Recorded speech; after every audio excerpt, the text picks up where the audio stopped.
Hello, everyone. I'm here to talk about Peter Pan and Wendy. So, as a lot may know who know me personally, I am a giant fan of Peter Pan. I even thought of making this channel a Peter Pan centric channel. But because the canon only really truly consists of two books and a bunch of movies, I think it would be rather silly and not really do anything for the channel because I refuse also to do stuff that would go away from J.M. Barrie's original plotline. So, in a way, I've only done my own films of it and, of course, my own stories. So, we're going to talk about Disney's latest remake, which I am very excited for, Peter Pan and Wendy. Sadly, there's been a group of people on YouTube which are called whatever they're called, and it consists of a bunch of people that just complain about diversity all the time, which is really sad that YouTube kind of lets this happen because YouTube is kind of becoming, in a way, a almost like an InfoWars, where most of its channel is filled with right-wing propaganda. And I'm not here to get political. That's not the point. I'm here to talk about Peter Pan. And so, a lot of people are angry with a brown Peter Pan, a black Tinkerbell, and of course, lost girls among the lost boys. And of course, I could say the quick answer: it's a remake. It has to be different. If it's not different, it's not going to stand on its own. And, that could be the quick thing, and I can end the video here. But being a Peter Pan fan, I'm going to go into my defense of it, why I'm excited for it, and why it's staying true to J.M. Barrie. One thing I can say is this, is that David Lowery is a great director and perfect for the story of Peter and Wendy. So, that's one of the reasons I'm excited. Pete's Dragon was amazing, and all his other movies deal with time and tragedy of time, while also still remaining family friendly. And that's why he is perfect for Peter and Wendy. But we're going to now get into the political side, which I'm really not going into politics. I am just explaining the complaints people have gotten. First, we're going to start with Peter Pan being a brown kid, in a way. First things first is that Peter is supposed to be of English descent. Sure. Not really. He's supposed to have an English accent because, again, in one of the parts, the Mermaid Lagoon, in Peter and Wendy, Captain Hook asks, "Are you in England?" And of course Peter says, "No." "Are you here?" "Yes." So that obviously means he has an English accent, which would be normal coming from J.M. Barrie, a Scottish writer.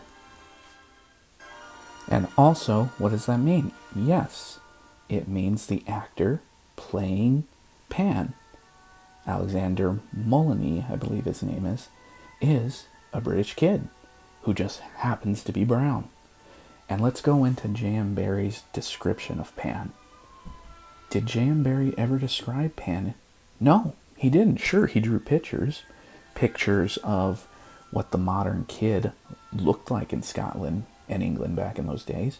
But J.M. Barrie was on record saying he never would describe Peter Pan because he wanted all children reading the character to imagine themselves or imagine their own version of the boy who wouldn't grow up. Because the story was for children. And you gotta remember, when the play first came out, who was playing Peter? Because they couldn't use child actors. Instead of going for an 18-year-old baby-faced boy, they went for an adult female. So an adult female was the first actor in general, to play Peter Pan. So that was quick and to the point. Let's now skip along to Tinkerbell. Now, it's really strange seeing a lot of grown men on YouTube be upset with the color of skin of a fairy.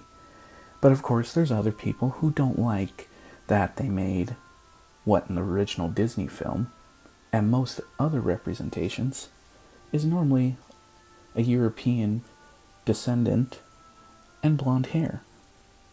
Well, the thing is, J.M. Barrie never described her either. Why? Because she was a fairy. There was no reason to describe her. She was supposed to be different than us. So any actress can play Tinkerbell, really. So having a black actress is fine. It's different, and it's going to make this Disney remake stand on its own. So I'm totally okay with it. Especially because if you look back on the original play, Tinkerbell was played by no one, just the sound of a bell and a light that went around the stage. Now, there's some people that are okay with Pan and Tinkerbell being a different color, even though it's mostly grown men on YouTube upset about it. So, let's get to what most people, even those that aren't political, are talking about with the new Peter Pan and Wendy, is the inclusion of Lost Girls in the Lost Boys. And I can understand some people's ignorance to this. They assume it's Lost Boys. They shouldn't change it. Of course, I can always just say it's a remake, it's got to be different, blah, blah, blah. But I will bring up the 2003 Peter Pan movie, which did a good job adapting the Peter and Wendy story. Some would even say there shouldn't be another remake because that one was so good, and it was very good.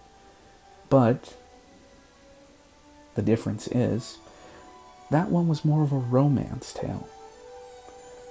There was still a lot of things that can still be done with a Peter Pan and Wendy movie, and I'm hoping Disney's doing that.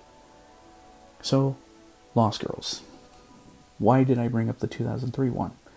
Well, it kept true to bringing Wendy to be among the Lost Boys because girls are much too clever to fall out of their prams, and that Wendy is to be a mother of some sorts, which is true to the original version of J.M. Barrie.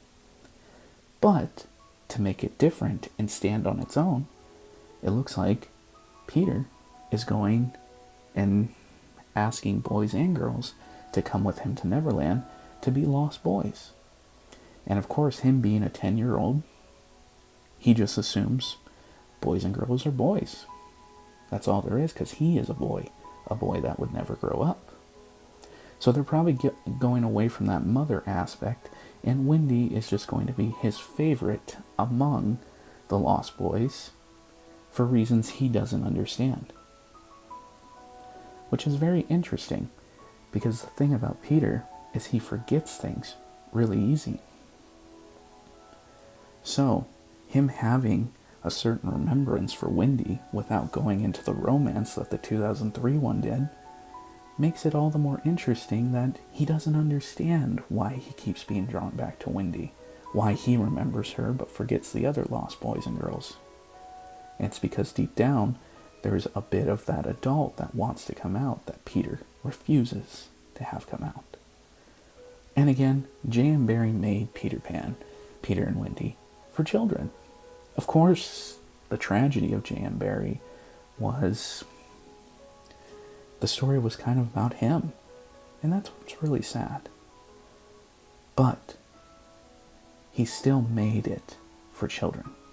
He said in his original letter to the Llewellyn Davis boys, "I made this for you. All of you created this character." He made the story for children. So, having Lost Girls be a part of the game, he would not be against. J.M. Barrie was big on one of the reasons he created the statue in Kensington Gardens was he wanted the character to be remembered long after he thought the story would disappear. Little did he know. It's more popular now more than ever. So, the diversity isn't a big deal. But of course, some people that are using this for their own political gain, a children's movie, for their own political gain to get money and views on YouTube, are bringing up this. Well, all the pirates are white. One thing, we don't know that for sure. But J.M. Barrie did describe the adults, and I'm an Apache Indian, don't get offended, the Redskins.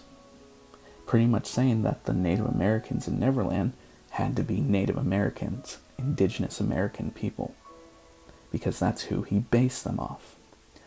For the pirates, they were actually described, and only one, Bill Jukes, was known for being one of African descent.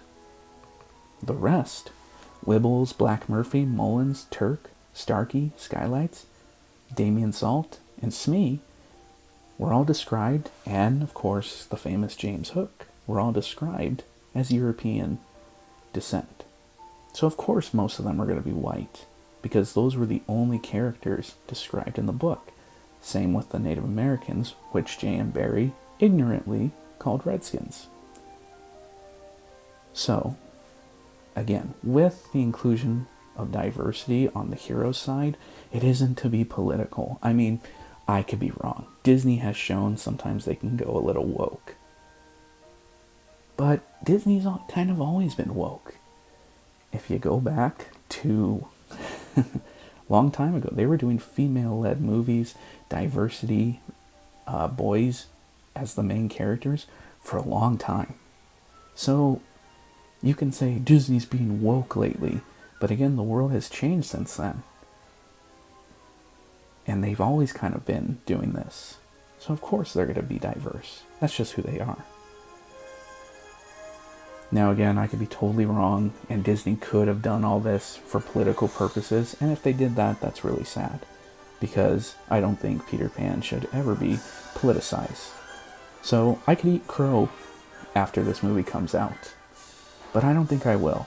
Again, David Lowery is perfect for this, and I think he's going to knock it out of the park.